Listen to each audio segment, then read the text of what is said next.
Thank you for downloading this episode of A History of Central Florida podcast. This is the podcast where we explore Central Florida's history through the artifacts found in local area museums and historical societies.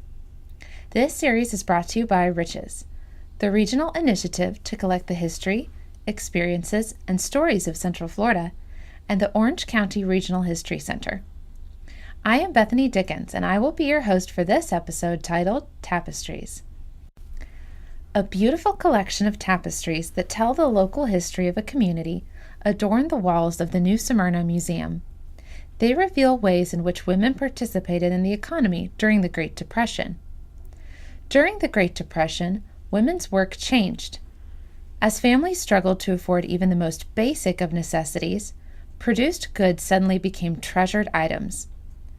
In the throes of the Great Depression, items we take for granted today, such as furniture, cars, and even food, were not plentiful for every family. Thus, it became more acceptable for women to enter the workforce.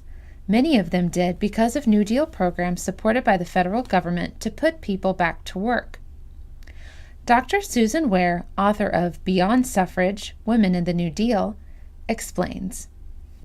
One of the things that's interesting about New Deal programs is that women actually did have access to them. Women were considered as potential relief subjects and were eligible for aid. Having said that, the women's projects were a much, much lower priority for New Deal administrators. Their image of the unemployed was an unemployed man. And it was a man who had a family that needed to be supported with a wife and children. And yet there were quite a few unemployed women, and they didn't always have a man to take care of them. Maybe he'd skipped town, maybe he died, they he just wasn't living up to his responsibilities. And so to the credit of the New Deal, they did reach out and try to provide some work opportunities for women, but they were always a much smaller proportion than the opportunities available to men. The Federal Emergency Relief Act, or Fara, sought to put people to work immediately when President Franklin Roosevelt came into office. For the women of New Smyrna, a project was designed under Fara and was moved to the WPA and completed in the sewing room there, along with other projects such as making American flags.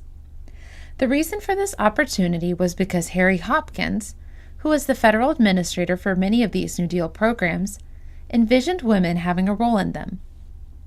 Nick Taylor, author of American Made, The Enduring Legacy of the WPA, tells us about this. The WPA under Harry Hopkins was dedicated to putting people to work according to the skills that they had.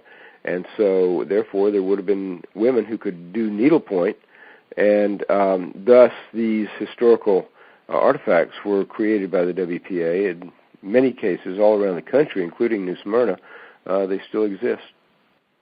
Women were permitted to work, but their work and their workplace were gendered to notions of a women's sphere. Here, Dr. Ware tells us about this. The jobs were very gendered, and I think the dominant image of a WPA worker is a construction worker, building those dams and building those recreational areas and all the things we associate with the WPA. In the 1930s, women were not considered suitable for construction work or any kind of hard labor. I'm sure many women worked just as hard as that in their homes, but this was just not seen as an option. And so when the New Deal folks, like at the WPA, were trying to figure out, well, what kinds of jobs can we give to women, they went to the most stereotyped and typical jobs associated with women, things like sewing rooms, nursery school teachers, running playgrounds for children at schools, things like that. So the work was very much along traditional lines for women, And they were also jobs that men would never have been interested in or taken. The objects on display at the new Smyrna Museum communicate the talent and diligence of the women assigned to the project.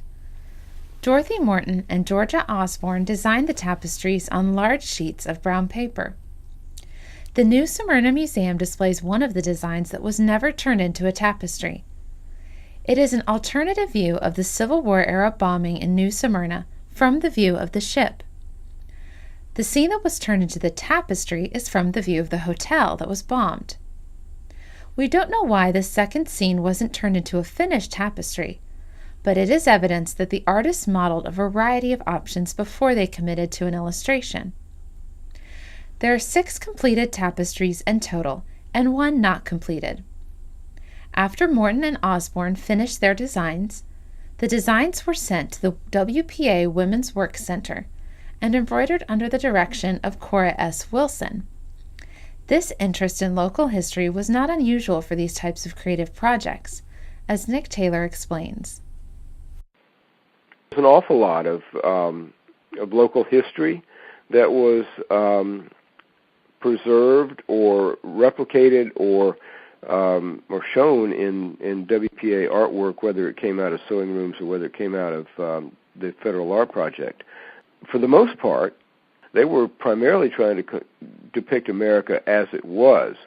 That would have been the bulk of the output of the art project. But in an historical sense, people would have been trying also to, put a handle on their history and show it as it was perceived at that time.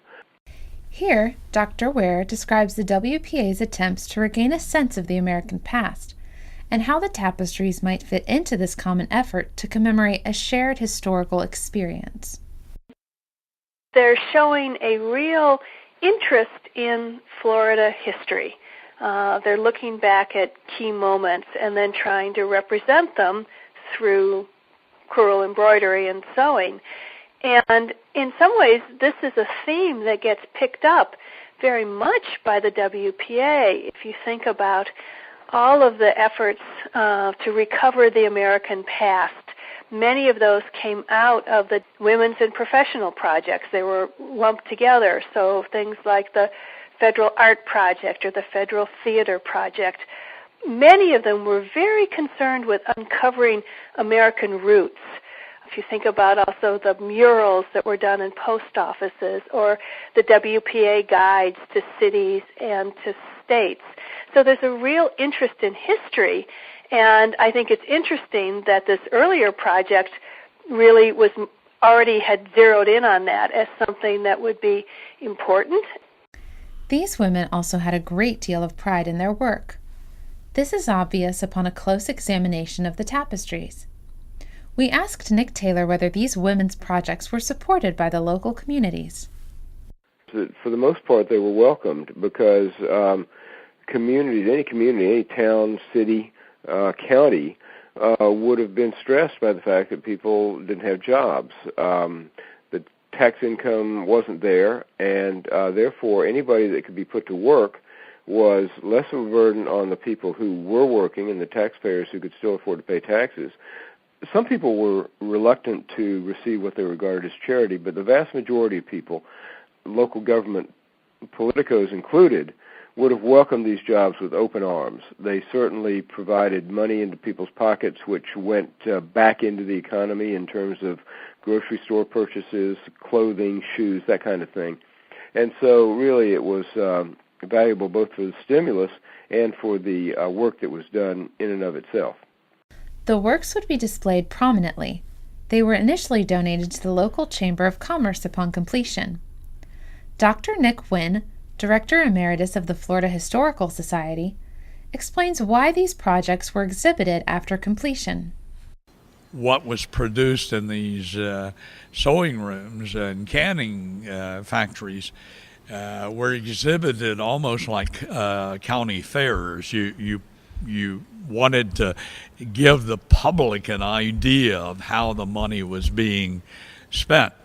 They could see that in construction projects, although Lord knows there were enough jokes made about the WPA construction, and we poke alone, a lot of people called it, but you couldn't see it in the sewing rooms and all that. So they had expositions, and the best sewers were encouraged to do this. That might have been their assignment, was to produce something like that.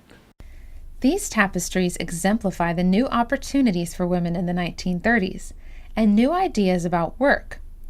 While these women were still performing domestic tasks, they were doing so in public and earning money for their families.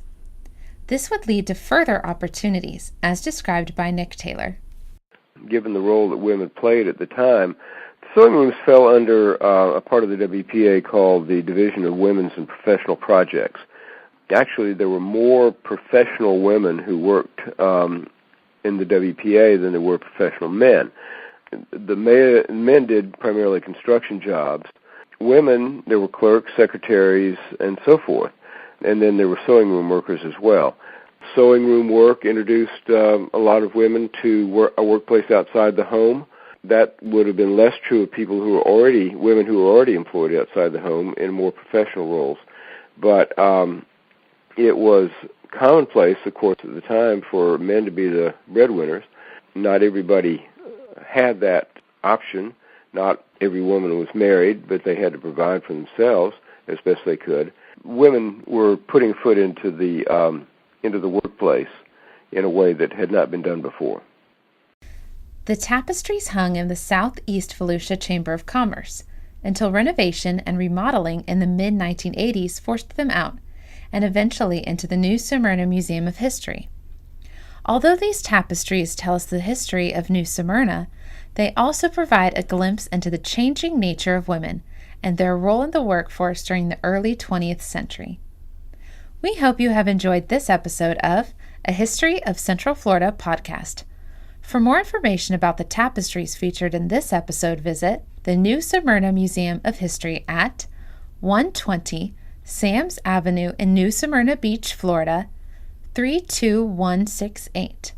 And make sure to join us for our next episode titled Salt and Pepper Shakers.